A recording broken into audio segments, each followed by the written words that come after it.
Hey there, everyone. Pete Pardo here from Sea of Tranquility. Welcome to pick number 20 of my favorite 31 rock and pop albums of the 70s countdown. That's right, we're doing it each and every day here this month in August 2023. 31 days in the month, our 31 favorite rock and pop albums, right? We're both doing the countdowns together, you guys and me. And again, just to reiterate, these are kind of like the general rock or pop records, right? It's not quite hard rock and metal. We already did that. It's not southern rock. We already did that. It's not progressive rock. We've already done that, right? So we're kind of doing all these kind of like genre picks or non-genre picks, as this one might be, right? So these are just the albums by the bands that don't really fit into those categories, right?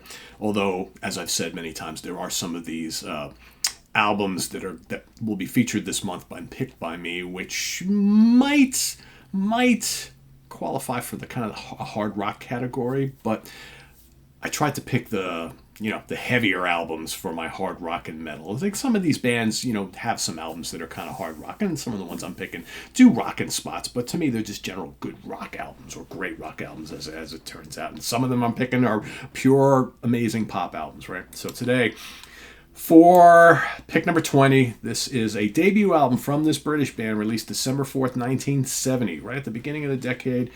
Produced at Delane Lea Studios in London, England by Derek Lawrence for Decca/MCA Records. I'm talking about Wishbone Ash, self-titled debut. Right? There's the wishbone right there. the broken bone, right? A little splinter there. Killer album from a killer band. Of course, you might remember back a couple months ago when we did my favorite progressive rock albums of the 70s. Their third album, Argus, made my pick there, right? Because Argus, arguably really the only album in their discography that could be considered like a prog rock album. I think it's pretty progressive, right? But most of their other stuff is just good rock and roll, bluesy rock, sometimes a little bit of jazz, and sometimes a little bit of boogie, sometimes a little bit of folk, right? So Wishbone Ash kind of don't fit anywhere, really, and fit everywhere. Like they do a little bit of everything. And there's some hard rock on here. There's a lot of good blues rock on here. They do good experimental type stuff. They do some jazzy things. Like I said, there's usually a little bit of folk on their albums.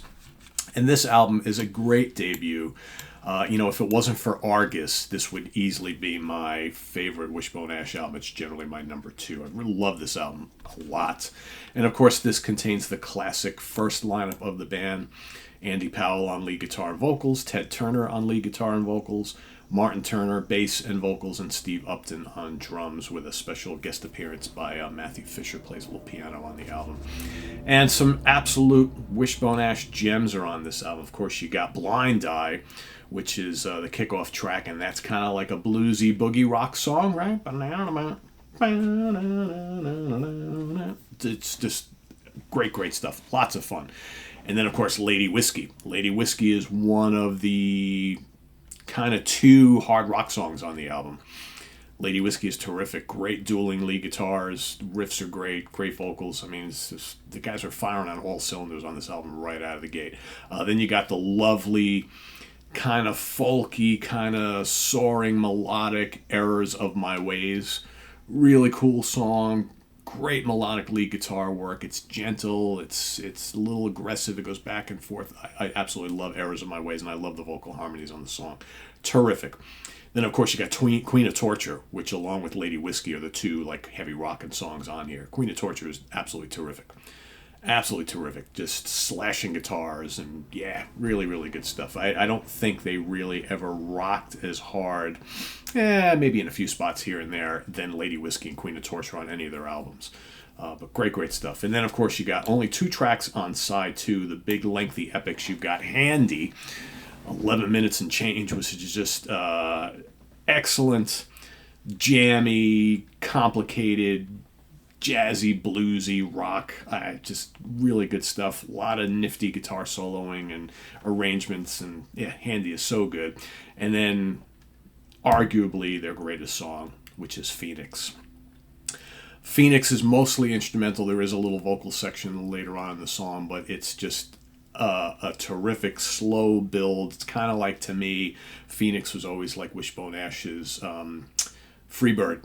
right? It just builds and builds and builds to this soaring climax with an amazing Martin Turner guitar solo. Yeah, just so good. Again, both those songs are over 10 minutes long, and that kind of caps off the album. So you got kind of like the shorter pieces on side one, and then the two epics on side two. Just amazing album. Amazing album. Love it to death. All right, do we have any certification or charting position? Well, this charted at number 29 on the UK album charts. That's it.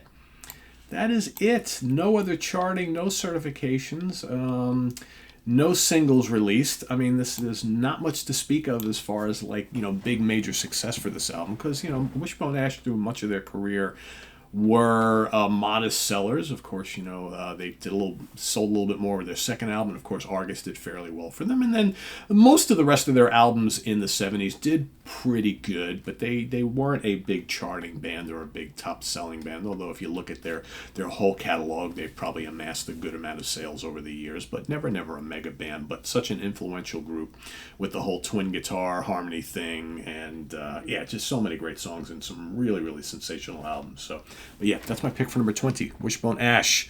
Self-titled debut. Let us know what you think of the debut Ash in the comments below, as well as your pick for day 20. And we'll see you back here tomorrow for pick number 19. Visit us on the web at www.seatranquility.org. We're on Facebook. We're on YouTube all together all the damn time. Please subscribe if you haven't already. Click on that notification bell so you get alert of all of our content as it posted so early, guys. And please do hit the like button. Also, down below, we got the links to our Ko-Fi page for channel donations, as well as our merch page where you can get all sorts of cool Sea of Tranquility shirts, like this wonderful whale design shirt, which I know is our most popular seller. People just love the whales, and I'm a big fan as well. So so that link is down below in the video description. So thank you in advance for all your support, either via the Ko-Fi or the merch page. So we greatly appreciate it. And stay tuned in just a little while. We've got coming up in a couple hours, we have, of course, the UK Connection. Simon Bray and Stephen Reed and myself will be talking about our favorite and least favorite Motorhead albums. It's the show many of you have requested, so never get tired of talking about Motorhead here on the channel. And then, of course, tomorrow morning we've got pick number 19, as well as ranking the albums. George LeMay and I will be ranking the catalog of Animals as Leaders. An amazing band, jaw-dropping virtuosity, and incredible song structures and arrangements, and just drop-dead amazing guitar playing and drumming. It's just amazing stuff. An impossible catalog to rank because all their albums are just absolutely sensational, and I guess it'll be just cool to talk about these albums. That's what it's all about. So anyway, so that's coming up tomorrow as well. And then, of course, we got Hudson Valley Squares on Monday. Next week is Hudson Valley Squares week, as well as Monsters Den week. So we got two great shows coming at you next week. Martin Popoff joining me at the Funhouse next Friday as well. And then, of course, don't forget Wednesday is new album review day. What's Hot with Sea of Tranquility Day. Should have a handful of new album reviews for you. What do we got on tap? Not necessarily this week, but we got new Greta Van Fleet. Right, we got Starcatcher, their brand new one. We've got a new album from a very cool band. It's an offshoot of the band Elder called Vite. Right, their album is called Assemblage. We got brand new King Cobra in. We've got a new Aurora Clara. We've got, I've got so much stuff sitting here. New M Opus. We've got the new Kinaxis. We've got, new Flitcart. We've got Pascanel. We've got, Prometheum, Anubis Gate, Albert Bouchard. I mean, all sorts of stuff sitting here waiting to be reviewed. So, lots to talk about over the next couple of weeks, and I'm sure more will come in between now and then. That's how it always works. So, anyway, till then, I'm Pete Pardo. Thanks for watching. I'll see you real soon. Bye-bye.